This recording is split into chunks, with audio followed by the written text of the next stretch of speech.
And I am pleased to welcome to the 2025 edition of Statehouse Conversations, Senator J.D. Ford. He's a Democrat, District 29, and this is, hard to believe, year 7 that you've been around here? That's right. You know your way to the restroom now? You know which is the House and which is the Senate? Yes. Easy street. I'm a veteran. So now that you know all, what's going to happen this session? Get the crystal ball out. Yeah, so as you know, John, it's a budget year this year, so we'll have a lot of conversations about the budget. That's the only thing that we are required to do. Everything else is the proverbial icing on the cake. That's right. Yep. So, but it's going to be some very difficult conversations, and you know, the budget is our priorities, and what do we really care about in our state? In the past budgets, we were flush with cash, you know, and ironically, thanks in part to COVID and the federal response, that's right. Which yeah. Good comes with the bad, I suppose. Yeah, but the American Rescue Plan, the COVID dollars. But now we need to really get serious and roll up our sleeves and figure out what are the priorities of our state. So, you know, there are several complicating factors, probably 44.5 billion complicating factors, but one certainly is Medicaid, which is the fastest growing part of the budget. Some would say we simply can't afford to keep, there are 2 million Hoosiers on, and I think about 680,000 on the HIP program, as it's called, Hoosier, Healthy Hoosier, or Indiana plan. And then we look at property taxes, which I'm sure you might have heard from one or two constituents who have opened their assessments and said, yeah, what's going on? Yeah. So those are pressures. I mean, the budget's complicated enough. How do you preserve funding for valid programs and services and still give the relief on property tax front and try to rein in, to the extent possible, Medicaid? Yeah, no, and if you know the answer to that, that's the $1 million question, or billion, or $44 billion question. But you know, I think again, it goes back to what are the priorities of our state? Should we be using our budget dollars to just willy-nilly throw money out to vouchers and to private schools and ESAs and CSAs and all the A's that we're creating? When you look at the totality of it, you want to make sure that we're funding what's needed. It's in our Constitution that we need to fund our public schools, so that's what I'm going to be fighting for. I'm coming back on as the ranking minority member on the Senate Education Committee, a spot that I've held for these past couple of years, and it's really a big deal, to be in that spot for my district, because I think we've got some of the best schools in the state, and they are being squeezed. And so it's my job to help fight for those dollars to get them to help just do the regular basic operations. And I don't need to tell you this, but anybody used to be able to sit in that chair and say, I support K through 12 education and funding for it. Now it comes with an asterisk. That's right. Are you talking about traditional public schools? Yeah. Are you talking about charter schools? Are you talking about the aforementioned voucher program? Because I mean, they're all competing to a certain extent. Yeah, and to your point, my colleagues on the other side are very clever in terms of their messaging, and they always say, after every budget has completed, we've given the most money we've given to education. Historic. Yeah, that's right. The historic budget historic I've asked money. if this is the year that historic means holding the line and keeping it from going down. Yes. Are you optimistic that we will see an uptick, or is a victory can you declare victory by saying we'll keep it the base tuition support at previous levels? Well, I think this is where we need some help. We need some help from educators. We need some help from principals and school administrators and teachers and parents. So I mean, if we truly value our traditional public schools, then we got to fight for them, and we need those folks to reach out to their senators and representatives to make their voices heard. And of course, you talked about education and your role through the committee. Yeah. Dollars and cents are part of it. There's also the notion about, are we too regulated in our schools? Are we not regulated? And that's a big push, certainly with House Democrats. Yeah. And I guess regulation is in the eye of the beholder. Yeah. Sometimes people say it's too much oversight, depending on what we're talking about, textbooks or curriculum and sort of. Where does that debate end up this session, do you think? Hard to tell. As you mentioned, that deregulation bill, it's actually over in the House at the moment. It's House Bill 1002, and so we're watching it very closely. And we've had some deregulation bills on the Senate side.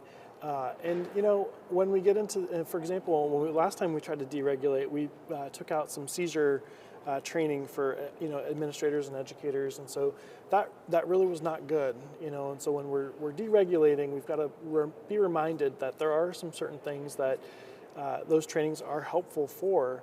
And if we're just taking the axe and just cutting out everything, we need to be careful about how we do that. And we have, again, to this notion that it's in the eye of the beholder, there have been, for those who say let teachers teach, the response, of course, I'm sure is, what about all these new burdens that have been put on teachers in terms of identifying gender identity, and we're sort of the front line of the police, and the notion of our curriculum is our curriculum until you review it. That's right. So I guess enough said. Yeah. We'll see how that plays out. Aside from, well, I won't say aside from education, because maybe those are some of the other priorities you have, but elaborate more. What do you want to see happen this session? So I've got some bills.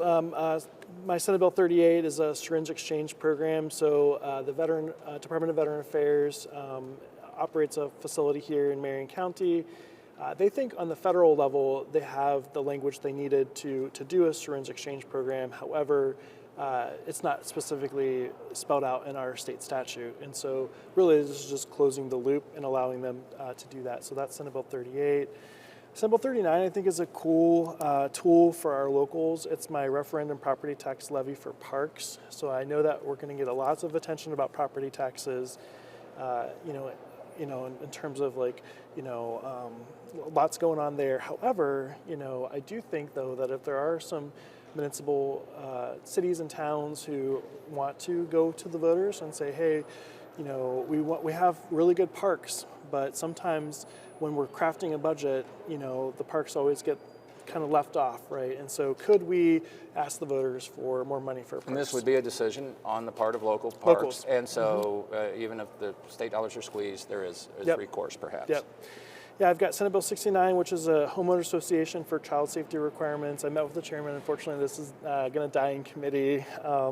But I heard testimony from Dr. Weaver, our state health commissioner, that children from 1 to 4, the number one cause of death is drowning. And so my thought was, well, maybe if we ask our homeowner associations to just create a small barrier around their retention ponds, that might help with them getting into the retention pond. So I think that's a good idea, but unfortunately, well, sometimes ideas take 2 or 3 years to percolate. Right. So looking at the brighter side. I want to tackle, short-term replacement for endangered adults. I did a ride-along with one of our adult protective services officer who said, sometimes when I am in an emergent situation, the only tool that I have is to take that endangered adult out of the home and take him to the hospital, but the hospital is only going to keep them for 2, 3, 4 hours, so they're right answer back. Answer question, what happens next? Yeah, then they go right back to the same situation. So I've got to have some conversation about that. I do have a bathroom bill. Let's hear it.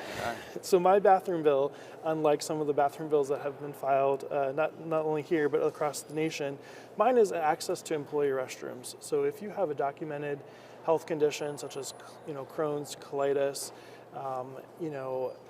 and a lot of establishments have a sign out that says bathrooms are only for employees. This is just saying that if you have a documented medical condition, you should be able to use the restroom there. So that seems pretty simple to me. Talking about childhood obesity and how that's really starting to become very prevalent in our state, and what can we do now so we're not 20 years from now figuring out, we should have did that. I heard there was a testimony about bariatric surgery for a 4-year-old in the committee, which I'm still picking my jaw up off the floor for that. That's a tough conversation to hear. And so, adding fresh fruits and vegetables is what we call food for medicine. So things like that I think are really good. Restricting copay accumulators, that's, Keep more money in your pocket in terms of healthcare coverage. Yeah, we have high healthcare costs in our state, so this might be one way that we can drive down some of those costs. Water management authority, so having someone in charge of all the water, because right now we're having, an us versus them fight when it comes to who has access to water, so that's good. Data center development, so just being more transparent about putting those behemoth data centers, into our community.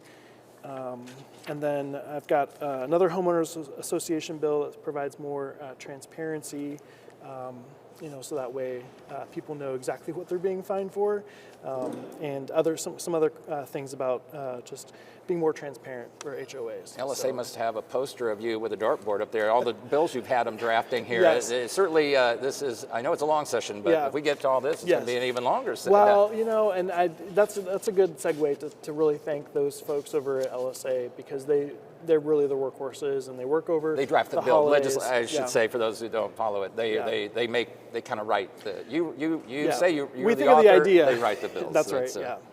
Well, listen, Senator J.D. Ford, thank you for coming and talking about some of your priorities this session and sort of the state as it exists financially and otherwise. And thank you for your commitment to the state of Indiana and to public service. A lot of people say there ought to be a law, and you and 149 of your good friends here come and actually do something about it. Yes. We applaud that, and we appreciate that. Thank you Senator so J.D. much. Ford, District 29. Thank you.